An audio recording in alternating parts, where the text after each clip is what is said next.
আজ আমি আপনাদের সাথে শেয়ার করব ড্রাগন ফ্রুট জুস। এটা খুবই রিফ্রেশিং আর হেলদি ড্রিঙ্ক। ঠান্ডা ঠান্ডা খেতে ভীষণই ভালো লাগে। এছাড়া ড্রাগন ফলে প্রচুর উপকারিতা আছে। ড্রাগন ফল অনেক রকম ভাবে খাওয়া যায়। আমি কিভাবে ড্রাগন ফলের জুস বানাই তা আপনাদেরকে দেখাবো। নমস্কার বন্ধুরা, কিচেন টেকনিকে আপনাদের সবাইকে স্বাগত। আমি মধুমিতা। আজ নিয়ে এসেছি একটা দারুণ স্বাদের রেসিপি। চলুন দেখে নেওয়া যাক। ড্রাগন ফ্রুট জুসের জন্য আমি দুটো ড্রাগন নিয়েছি। ড্রাগনটাকে খুব ভালো করে আগে উপর থেকে ধুয়ে নেব। দেখুন, জল দিয়ে আমি খুব ভালো করে ধুয়ে নিচ্ছি।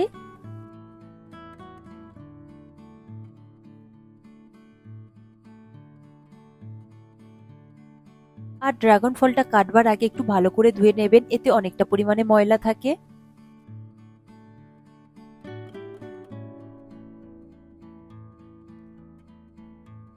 দেখুন, ড্রাগন ফলটা আমার ধোয়া হয়ে গিয়েছে। এটাকে এবার কেটে নেব। প্রথমে আমি উপরের এই যে কাটা কাটা মতন অংশটা রয়েছে সেগুলোকে কেটে নিচ্ছি, তবে আপনারা আপনাদের পছন্দ মতো কেটে নিতে পারেন, যেহেতু এটা জুস হবে।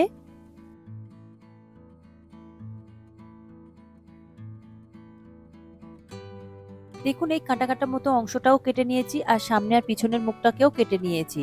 এরপর আমি ছুরির সাহায্যে চারিদিকটা একটু কাট দিয়ে নেব। আমি এইভাবে একটু খোসা ছাড়াবো, তবে আপনারা আপনাদের পছন্দ মতো দুটো ফালি করেও খোসাটা ছাড়িয়ে নিতে পারেন, যে কোনো ভাবে করতে পারেন। এইভাবে কাট করে নিলে ড্রাগন ফ্রুটটা ছাড়ানোর পরে খুব সুন্দর দেখতে লাগে। শুধু দেখতে ভালো লাগার জন্য এইভাবে কাটা, আপনারা যেমন খুশি ভাবে কেটে নেবেন। দেখুন কত সুন্দর ফুলের মতো দেখতে লাগছে ড্রাগন ফ্রুটটা।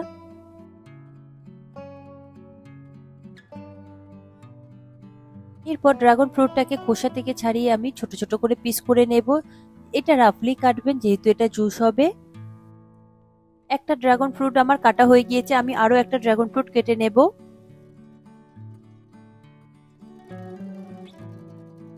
আমি ঠিক একই রকম ভাবে ড্রাগন ফ্রুটটাকেও কেটে নেব।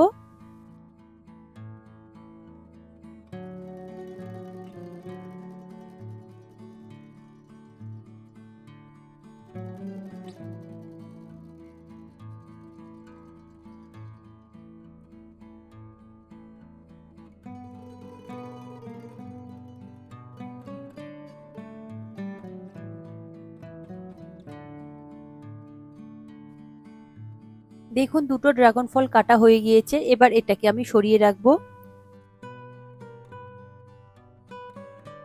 এরপর নিয়েছি অল্প করে একটু ধনেপাতা। ধনেপাতা আপনারা ডান্ডিটা বাদ দিয়ে দেবেন। আর নিয়েছি 4 থেকে 5টা পুদিনা পাতা, তবে পুদিনা পাতার ডান্ডিটাও বাদ দিয়ে দেবেন। এরপর ধনেপাতা আর পুদিনা পাতাটাকে একটু রাফলি কেটে নেবেন, যেহেতু এটা পেস্ট হবে তাই কোনো রকম শেপের প্রয়োজন নেই। দেখুন, ধনেপাতা আর পুদিনা পাতাটা আমি কেটে নিয়েছি ঠিক এই রকম ভাবে। এরপরে আমি একটা মিক্সিং জার নিয়েছি, তার মধ্যে দিয়ে দেব ড্রাগন ফ্রুট গুলো।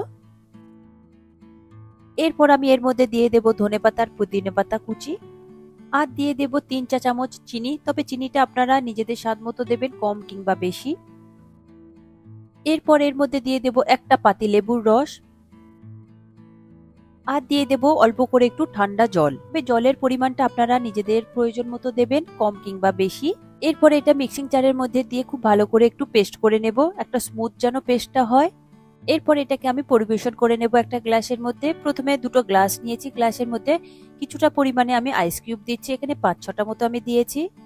তারপরে এই জুসটাকে আমি এর মধ্যে দিয়ে দেব। এইভাবে আইস কিউব দিয়ে জুসটাকে পরিবেশন করলে ভীষণই ভালো লাগে আর ভীষণ রিফ্রেশিং লাগে। গরমের দিনে বাইরে থেকে এসে এইরকম ঠান্ডা ঠান্ডা রিফ্রেশিং জুস পেলে সত্যি শরীরটা ভীষণই ভাবে ঠান্ডা হয়ে যায়, ভীষণ ভালোও লাগে খেতে। এছাড়াও বাড়িতে থাকলে আপনারা এইরকম ভাবে বানিয়ে খেতে পারেন, ভীষণই ভালো লাগে খেতে, ভীষণই হেলদি একটা ড্রিঙ্ক আর ভীষণ রিফ্রেশিং করে। দেখুন, দুটো গ্লাসে ঢালা হয়ে গিয়েছে। এরপরে আমি একটা চামচ দিয়ে এটাকে মিশিয়ে দেবো খুব ভালো করে। এরপর গ্লাসের উপর থেকে ড্রাগন ফ্রুট এইভাবে একটা করে ছোট্ট টুকরো দিয়ে দেবো, এতে করে দেখুন কত সুন্দর এসেছে এর লুকটা।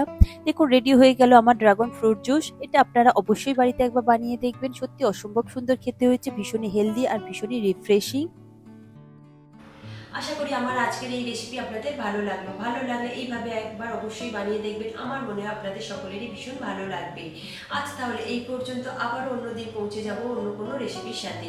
সবাই ভালো থাকবেন, সুস্থ থাকবেন আর ভিডিওটি পুরো দেখার জন্য অসংখ্য ধন্যবাদ।